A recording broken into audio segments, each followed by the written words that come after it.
Bueno, estamos de vuelta. Hoy estamos hablando de la epilepsia y tenemos consultas que llegan también de otros programas que hemos tratado, de otros temas, porque uno no necesariamente está sumergido en esto hoy puntualmente, sino que tiene otras consultas y para eso estamos.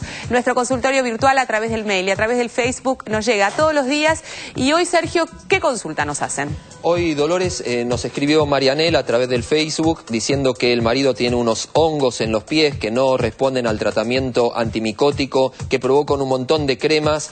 Y bueno, quiere saber qué es lo que tiene que hacer. Lo que tenés que hacer, Marianela, es ir al dermatólogo. Probablemente, si probaron ya con varias cremas, el dermatólogo le va a pedir una muestra de esos hongos que se hace en un laboratorio. Eso se va a poner en un medio especial para que estos crezcan. Se va a analizar cuál es y le van a dar el antimicótico que corresponda. Gracias, Sergio. Y nosotros veíamos esos pies llenos de arena, que son mucho mejor los pies llenos de arena, pese a lo molesto que son, que los pies con hongos, porque las imágenes que mostrábamos el otro día que hicimos el programa especial realmente son muy, pero muy molestos, muy desagradables, olorosos, picor, en fin, todo, pero ya hemos analizado este tema. Volvemos a la epilepsia y en este caso vamos a escuchar atentamente al doctor Ricardo Bernater, que es neurólogo del Hospital General de Agudos Pena, y nos habla de cuáles son los tratamientos, porque ya la doctora nos había anunciado de que efectivamente no hay una cura definitiva, que es muy difícil hablar de cura cuando hablamos de la epilepsia, pero sí existen distintos tratamientos y la constancia en esto es vital. Lo escuchamos. Una vez que nosotros hacemos la historia clínica y podemos determinar el tipo de crisis que tiene el paciente, se le puede realizar determinados estudios complementarios, ¿no?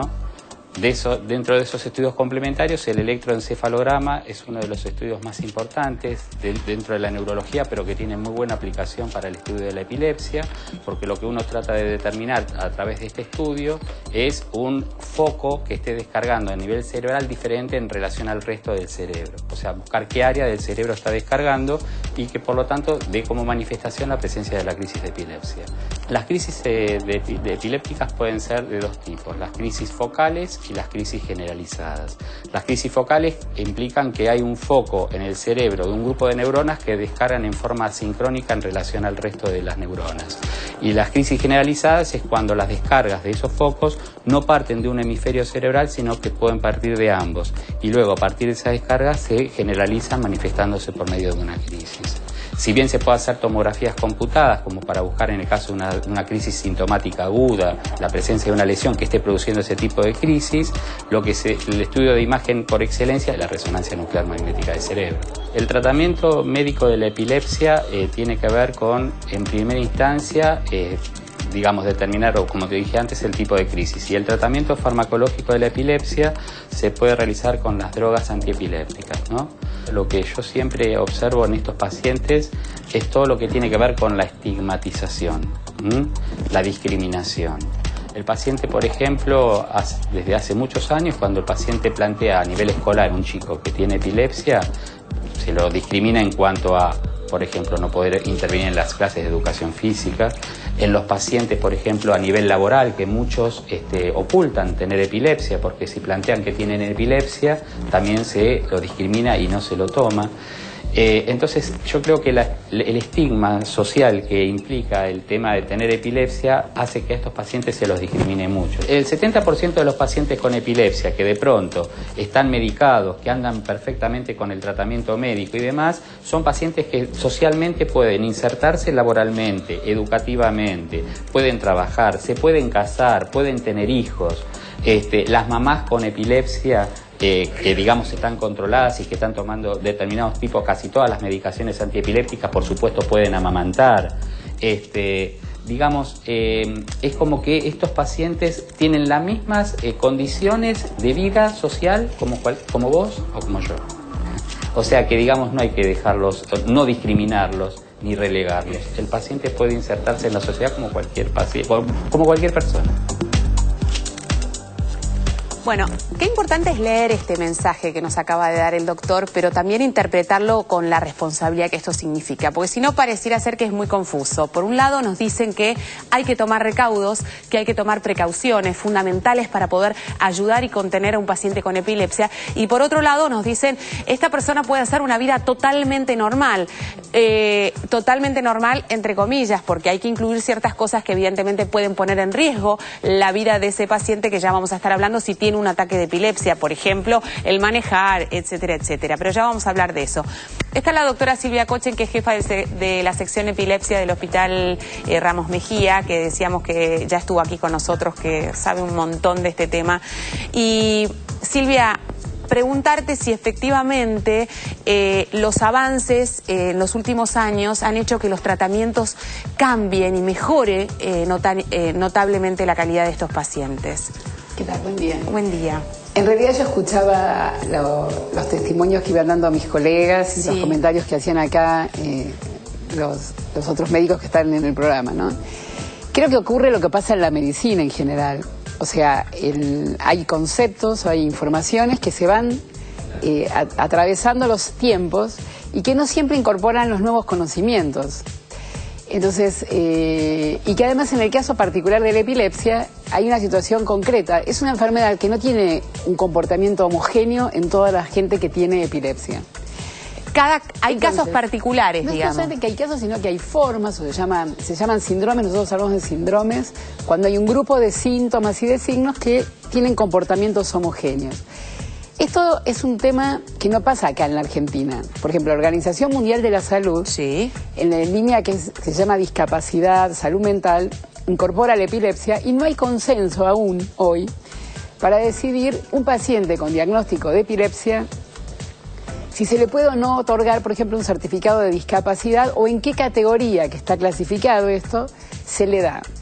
Creo que digo esto como un ejemplo para decir que esto no es un problema de Argentina, que tenemos algunas dificultades. Inclusive con algunas de las cosas que se mencionaban acá, yo no comparto y en realidad no hay consenso internacional, no es un problema personal, ¿no? No, pero está bueno poder plantear esto, porque es interesante. Nosotros como pacientes, lo digo y creo que van a estar de acuerdo conmigo los que nos están mirando, hay circunstancias en las que uno va al médico y pensás, che, pero todos estarán de acuerdo con lo que me están diciendo. Claro, es blanco, es negro. Che, este médico al que estoy viendo, ¿estará al tanto de las últimas informaciones que se están dando? Bueno, pero porque también esto es un deseo que uno tiene. Yo, como paciente también, cuando voy, no quiero que me expliquen, o sea, quiero que me expliquen todo, pero quiero saber, ¿es blanco o es negro? Y lamentablemente tenemos más grises que blanco o negro, ¿no? Por ejemplo, una cuestión que es importante, que decían los otros colegas, es, y que ahora hablo también, yo soy investigadora del CONICET, los dos estoy permanentemente, como otros profesionales, haciendo trabajos de investigación.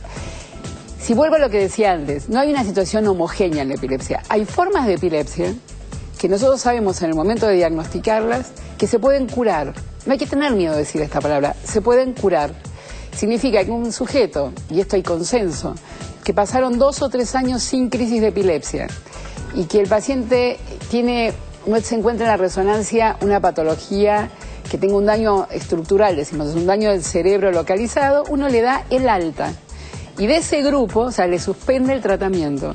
Y de ese grupo de pacientes uno sabe, epidemiológicamente se sabe esto, o sea, por encuestas que se hacen, que más o menos el 80%, o sea, de cada 100, 80, nunca más van a tener una crisis en su vida.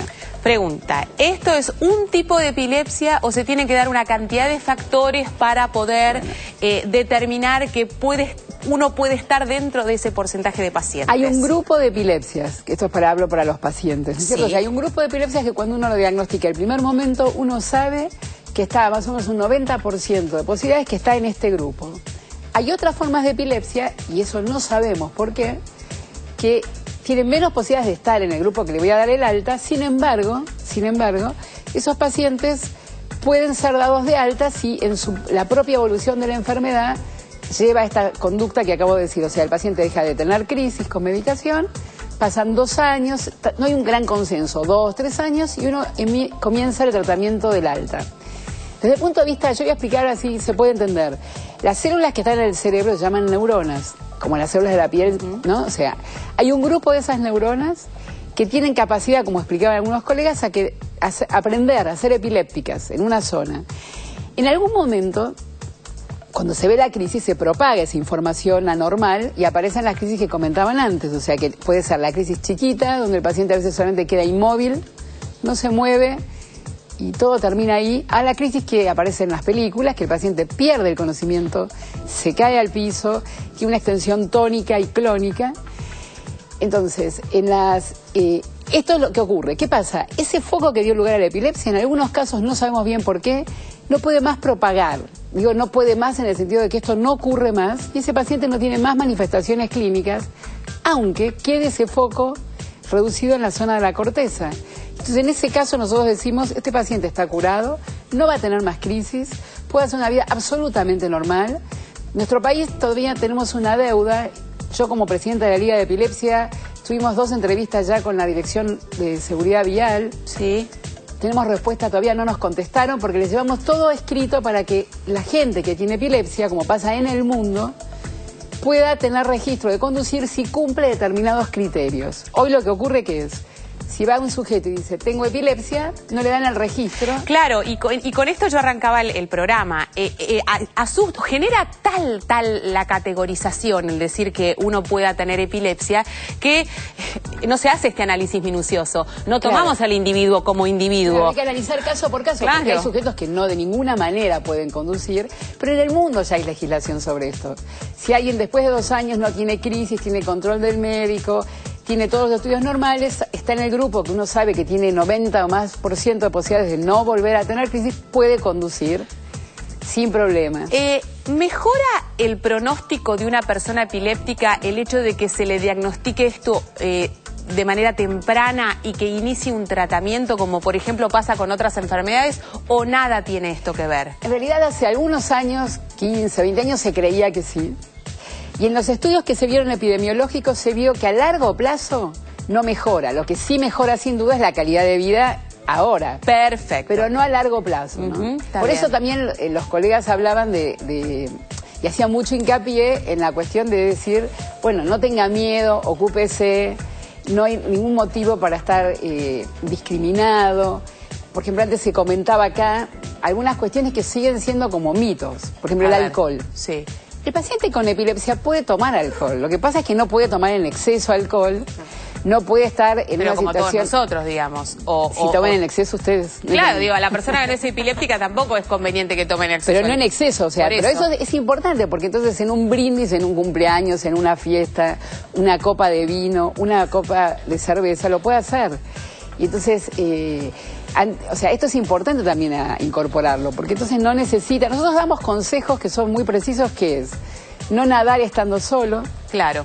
Cosa que en general la gente no hace. Sí, que esto es lo que mencionaba Sergio como una de estas medidas de preventivas. Pero puede hacer cualquier ¿no? deporte, o sea, un chico que tiene, un adolescente, un adulto, aunque tenga una forma de epilepsia que siga teniendo crisis, puede hacer cualquier deporte, porque el deporte, bueno, a veces me pasa que los pacientes dicen como una manera de desafiar, puedo tirarme, no sé, con paracaídas. Decimos, bueno, no es otro deporte que puede elegir en vez de una... Claro, existen alternativas. Claro. O puedo bucear en un lugar así, bueno, estas cosas... Doctora, esto que también es muy interesante porque tiene que ver con este comportamiento que tenemos los seres humanos, que necesitamos permanentemente que el otro nos diga qué podemos hacer y qué podemos dejar de hacer. Y en este caso, por ahí sería un tema para Valeria también y para incluirla, es muy casi perverso, ¿no? Porque le estamos poniendo al médico una responsabilidad que... Como decís vos, bueno, yo te puedo decir que el consejo sería que esto no lo hicieras, elegí otra cosa para hacer. Sí, también yo creo que el problema, digo, asumiendo la corporación médica, el poder hegemónico médico, también tiene que ver porque los médicos o las médicas, en general en la sociedad tienen un lugar más de represión. A veces el límite entre el cuidar y el controlar es muy delgado. Y entonces muchas veces, yo le digo eso cuando doy clases a los médicos, ¿no? Sí. Muchas veces cuando es casi directamente proporcional, ¿no? Cuando un médico menos sabe, menos conoce una patología, más controla, más reprime, más pone límites. Posiblemente porque más miedo tenga sí, como una cosa de que el orden o esa cuestión del control va a reemplazar el saber. Y esto no es cierto. Bueno, será programa para un debate para otro programa, me parece de lo más interesante. Tenemos que hacer una pausa, bueno, pero queda algo pendiente que no quiero dejar de mencionar, que es el tema de las intervenciones quirúrgicas, ¿no? Como si esto fuera una parte del tratamiento y quiénes, ¿no? Porque abre como una gran esperanza, una gran expectativa y por ahí, en realidad, quienes pueden hacérsela es un porcentaje reducido. Me parece justo que haya una gran esperanza. Nosotros en el Hospital Ramos Mejía, con el equipo de neurocirugía que está dirigido por el doctor Ciane, hacemos cirugía de la epilepsia. Sí.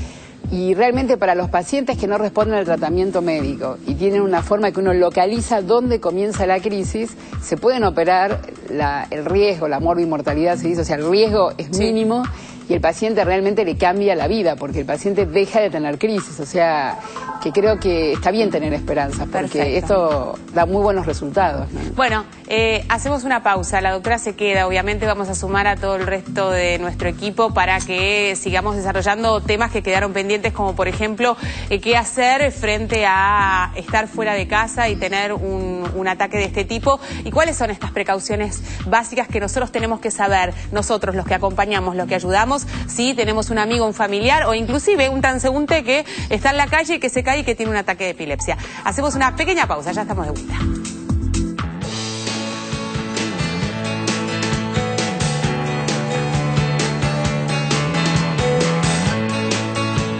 Yo dono.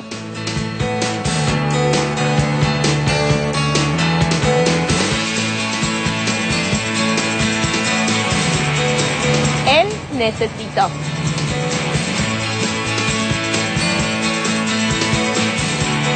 Nosotros donamos.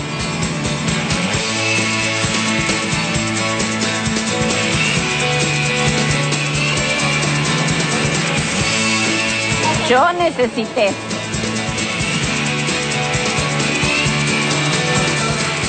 Yo dono.